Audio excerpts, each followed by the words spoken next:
கருவேப்பிலை பொடி எப்படி செய்யலான்னு பார்க்கலாம் வாங்க. டம்ளரில் 1.5 டம்ளர் கடலைப்பருப்பு. இது கூட வேர்க்கடலை சேர்த்தா நல்லாயிருக்கும். நான் வெறும் கடலைப்பருப்பு மட்டும் சேர்த்துருக்கேன்.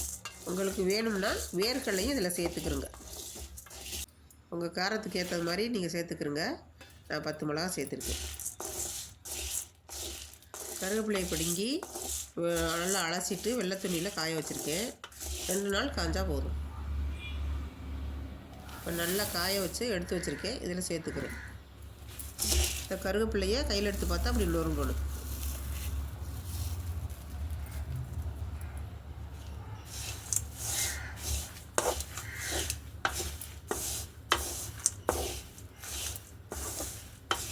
கருவேப்பிலை நல்ல மணம் வர வரையும் வறுத்துக்கணும்.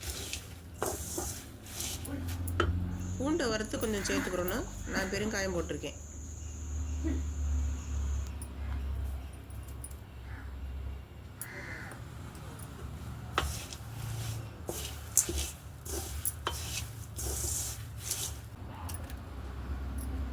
கல்லுப்பு சேர்த்துருக்கேன். அதையும் சேர்த்து அப்படியே வறுத்துக்கணும்.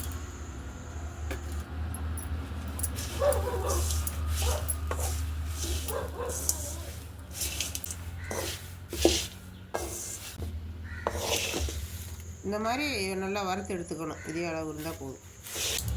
இப்போ இதை மிக்ஸி சாரில் போட்டு அடித்து பொடி பண்ணிக்கலாம். பொடி இந்த மாதிரி குறவரப்பாக இருந்தால் போதும். கருவேப்பிலை பொடி தயாராகிடுச்சு. உங்களுக்கு பிடிச்சிருந்துச்சுன்னா நீங்களும் செஞ்சு பாருங்கள், நல்லாயிருக்கும்.